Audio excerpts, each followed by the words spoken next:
Fala, meus queridos alunos, mais uma vez com vocês aqui, professor André Luiz, trazendo algumas informações na área da filosofia, tentando contribuir com os senhores, obviamente. Vamos discutindo, refletindo, criando conceitos, debatendo, mudando algumas concepções que nós precisamos através das nossas reflexões. Olha só, questões aliadas à liberdade, igualdade, nem sempre são tratadas da mesma forma, tá? Precisamos saber o contexto das coisas, precisamos ler as teorias, sempre em ombros de gigantes. Eu tive muitos professores, alguns professores, e um professor especial, aqui fica um abraço para ele, César Nunes, do qual me inspirei sempre, lá na Unicamp em São Paulo, e que ele dizia que ele era bom porque ele sempre esteve nos ombros de gigantes. Então se inspire nisso também, leia os nossos clássicos, vejam os nossos autores, façam as reflexões junto com eles. E hoje eu quero apresentar para ti um dos maiores no sentido figurado, porque ele era bem baixinho, tinha 1,62 m, o nosso amigo Immanuel Kant, tá? Grande em intelectualidade, pequeno em estatura, mas sem dúvida nenhuma, tudo que se fala em filosofia no mundo contemporâneo, depois dele, existe essa divisão da filosofia antes de Kant e depois de Kant, que eu vou mostrar para vocês aqui. Antes disso, eu quero pedir que você tenha aí a máxima concentração, porque nós vamos tratar de um autor que existe uma extrema dificuldade de ser compreendido. Na verdade, é simples, mas se você acompanhar, senão vai ficar difícil. Ah, professor, então como é que eu vou fazer?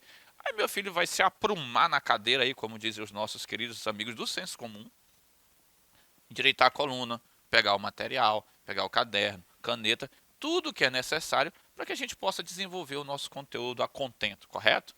Então vamos nessa, vamos seguir, vamos juntos nessa embalada. Te convido aqui a mergulhar no universo kantiano, que é um universo maravilhoso, e é do universo que nós vamos começar. Porque veja só, Kant, ele é um autor iluminista, vamos logo aqui identificá-lo. Ele pertence ao universo iluminista, certo? Ele está dentro. Agora o nome dele, você que vai fazer o vestibular, você que é do terceiro, não precisa dessa dica aqui. Presta atenção, vem para cá. Olha comigo aqui, ó. Este iluminismo kantiano é conhecido como esclarecimento, viu? Mano, mana. Tá? Estou lembrando aqui do ENEM-PPL que eu faço a revisão. Mano, vamos lá. Esclarecimento, certo? Olha só. Um abraço, um beijo carinhoso aos meus alunos do ENEM-PPL, às pessoas que trabalham no ENEM-PPL, que é um projeto maravilhoso, tá? Olha aqui, ó. Iluminismo, esclarecimento. Kant, esclarecimento. Ah, professor, quer dizer que eu posso encontrar numa prova a expressão esclarecimento? Aí tu já sabe que é o iluminismo kantiano. Você fechou? Beleza? Isso não vai te atrapalhar, não vai fazer você errar. E você, quando estiver lendo, ah, professor, eu estou aqui na sala de aula lendo meu livro, encontrei a palavra esclarecimento. Tu já sabe. O iluminismo kantiano, porque é conhecido também como o famoso iluminismo alemão, viu? Gente, eu costumo dizer que os detalhes são muito importantes. É óbvio que a palavra iluminismo ela vai ficar presa à França. Quando ela vai à Inglaterra, gente, o nome é ilustração. Quando ela chega na Alemanha, o nome é esclarecimento. Não é o mesmo nome em todos os lugares, tá? Perfeito? Então veja só, já fica essa primeira dica aqui.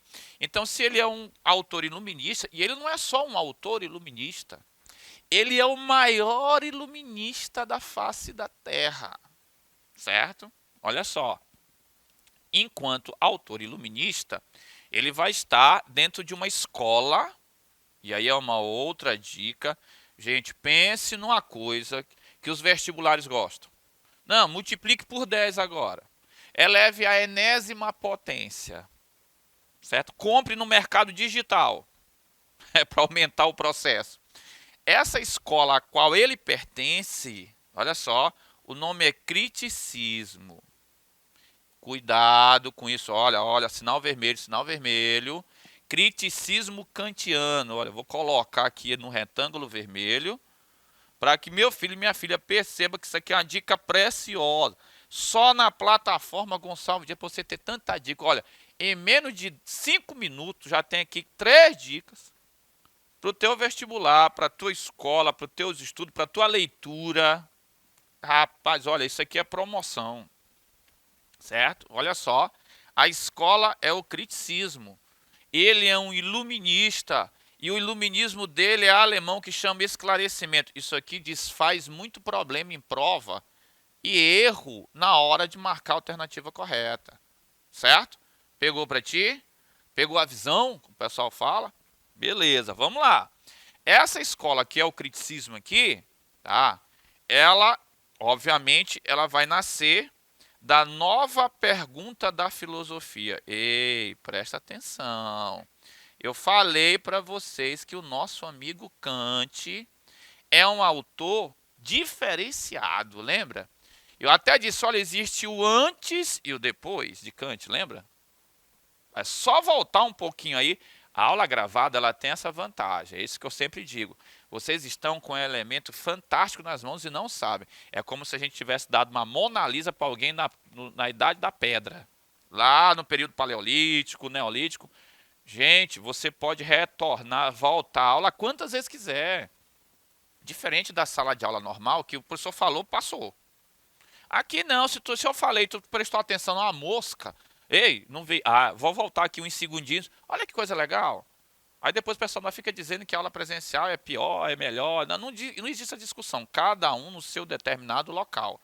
Mas existem vantagens e desvantagens na aula que é gravada, na que vem pela plataforma, na que está online.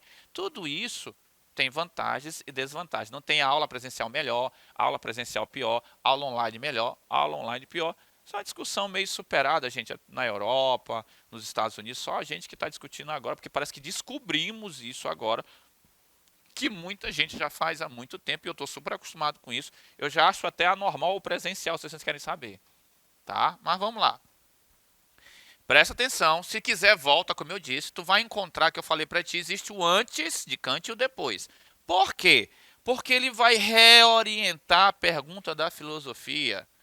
E aí falando até os meus colegas aqui, professores também, falando aos nossos alunos, aos nossos concidadãos inteiros que estão acompanhando, veja só, por que ele vai reorientar a pergunta da filosofia? Olha, antes de Kant, vamos fazer o antes e o depois.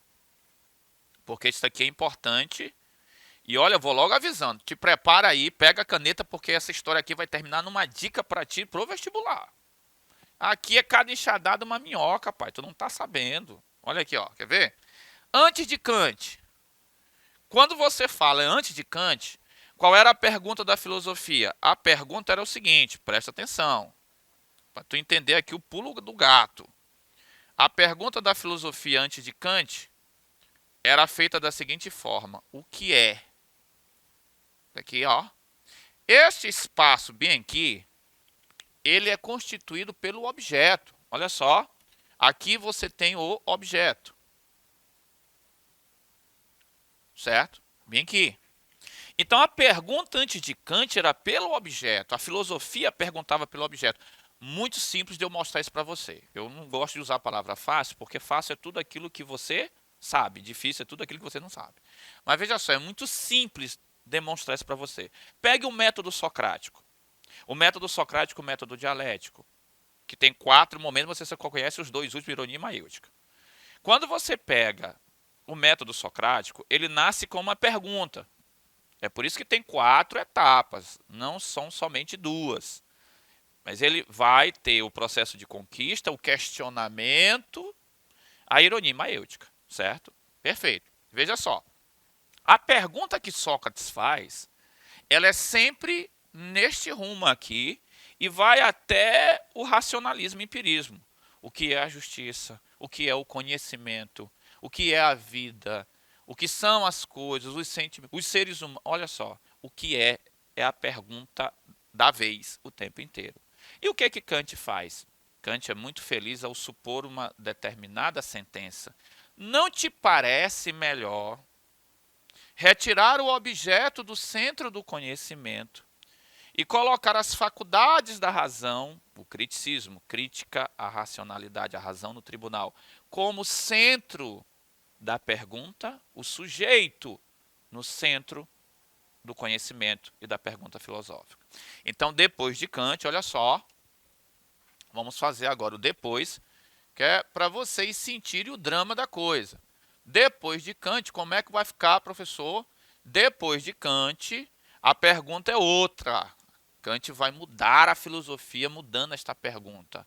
Olha, a nova pergunta da filosofia.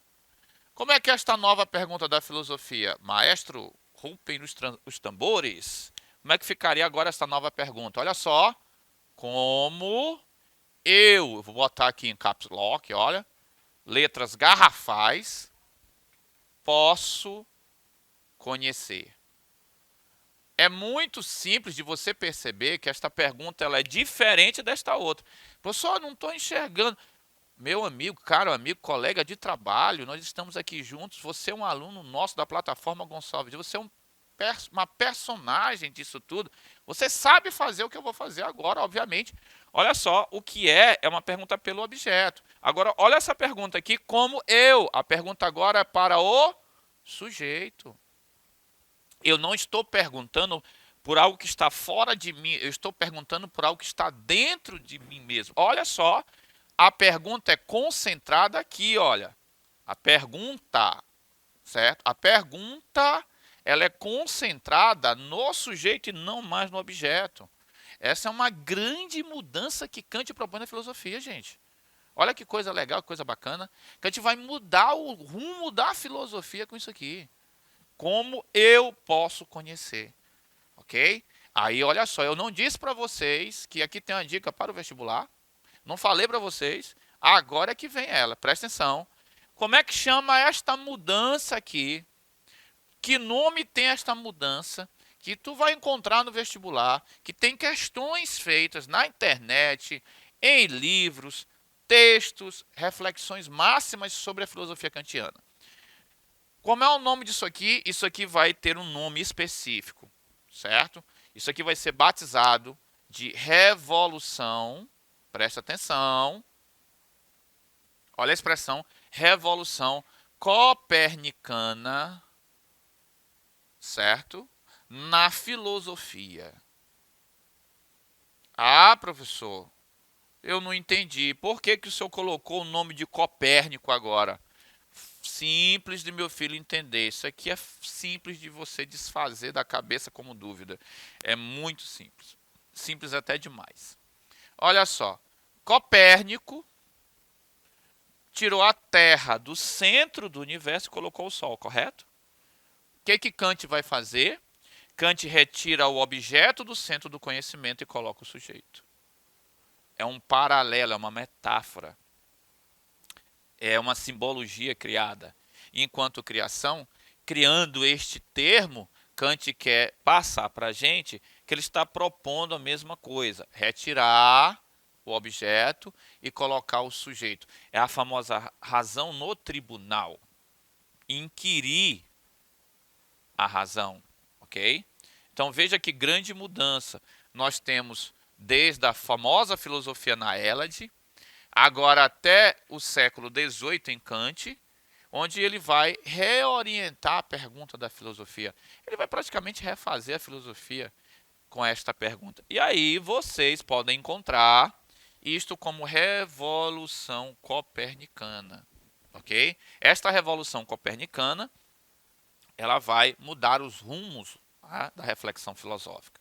E aí Kant vai, tá, nas suas obras, olha só, vou citar pelo menos duas aqui, tá?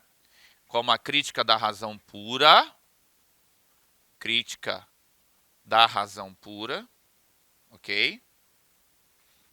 Que é uma obra muito utilizada em vestibulares, ok? Que vai falar um pouco dessa Revolução Copernicana, vai apresentar muita coisa dela, vai discutir bastante coisa que está envolvida com a Revolução Copernicana. Nós temos a Crítica da Razão Prática, certo? Que também é muito famosa, ok? Mas veja só, aqui você vai perceber até por que o nome é criticismo. Olha só, a palavra crítica, ó, está aqui o tempo inteiro, ó. Então, o criticismo, olha só, está envolvido. Aí você vai ver crítica do juízo, vários outros textos e elementos que estão aqui dentro e que fazem parte da obra kantiana. Daí formarem o criticismo, tá certo?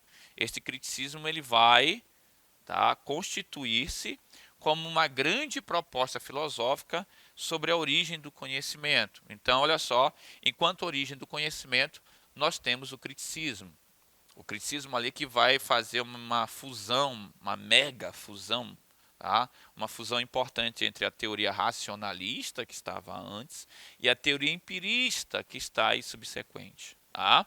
Mas veja só, através da Revolução Copernicana, da reorientação da filosofia, Kant vai conseguir fazer, unir, descrever uma nova proposta para a origem do conhecimento. Ok? Ali, então, Kant coloca um grande legado para a filosofia, mudando os rumos dela, unindo teorias anteriores a ele, construindo também, olha só, uma nova proposta ética, que isto aqui é fundamental, você não pode sair desta aula sem saber isto, nova proposta ética, olha só. Que nova proposta ética é esta? A famosa deontologia, que você vai encontrar muito nos vestibulares. Quero lembrar a vocês uma coisa. Convidar vocês a vir na plataforma e nas redes sociais da plataforma Gonçalves Dias, porque nós já temos aulas sobre a deontologia, as famosas éticas, tá? Que mexem com a deontologia.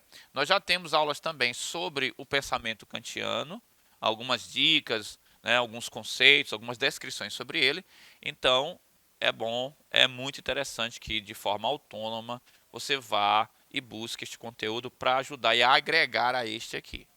Tá? Mas veja só, nós temos um caminho da teoria do conhecimento e Kant é um grande propagador deste termo, teoria do conhecimento. Nós temos um grande legado ético e também muitos trabalhos feitos dentro da estética, ok? Kant vai trazer uma série de contribuições, de reelaborações e de novas configurações dentro da própria filosofia. É importante que nós tenhamos, tá, sempre a compreensão da participação dele enquanto iluminista, que é uma coisa fundamental, uma coisa importante, que você só consegue compreender parte ou grande parte do pensamento dele a partir disto. Como a origem do conhecimento ou criticismo, em que esse criticismo ele vai pegar tanto o racionalismo, olha, a teoria do racionalismo, e juntar com a teoria empirista, e ali o racionalismo cartesiano, tá, em grande parte, e o empirismo de Hume, David Hume. Nós já temos aula sobre Descartes, já temos aula sobre Hume aqui na plataforma. Dá uma olhadinha lá, então estou sempre pedindo que vocês acompanhem, tá? E com esta nova pergunta, reorientando a própria filosofia, trazendo uma nova condição de conhecimento a partir de uma forma diferenciada de observar a filosofia do que era feito antes, outrora, e que estava ali fazendo tanto sucesso já há muitos e muitos tempos dentro da própria filosofia. Veja só. Então, o nosso querido filósofo Kant, tá? Ele torna-se assim, tá, uma das grandes referências da filosofia no final da modernidade e vai adentrar a contemporaneidade no idealismo alemão, no pensamento de Schopenhauer, nas críticas de Nietzsche à própria condição ética. Assim, ele vai, claro, espalhando o seu conhecimento, mudando a filosofia, contribuindo com a que virá depois também, sendo alvo, claro, de confirmação ou até mesmo de críticas, como muitos fizeram, tá? Mas, veja só, deixando esse legado a vocês, nós vamos em outras aulas aprofundar, obviamente, a parte epistemológica, que é um pouco mais delicada, e a parte ética, também chegando um pouquinho lá ao seu legado dentro da estética, que é Kant também, junto com Baumgarten, que vão transformar a estética numa área diferenciada da filosofia, com muita contribuição para todos os âmbitos. Mas isso, claro, a gente vai tratar em outras aulas, que o nosso tempo aqui é curto. Fica um forte abraço aqui do professor André, pedindo que os senhores nos acompanhem sempre, estejam sempre conosco aqui nesta caminhada. Fiquem com Deus sempre. Tudo de bom a vocês. Maravilha.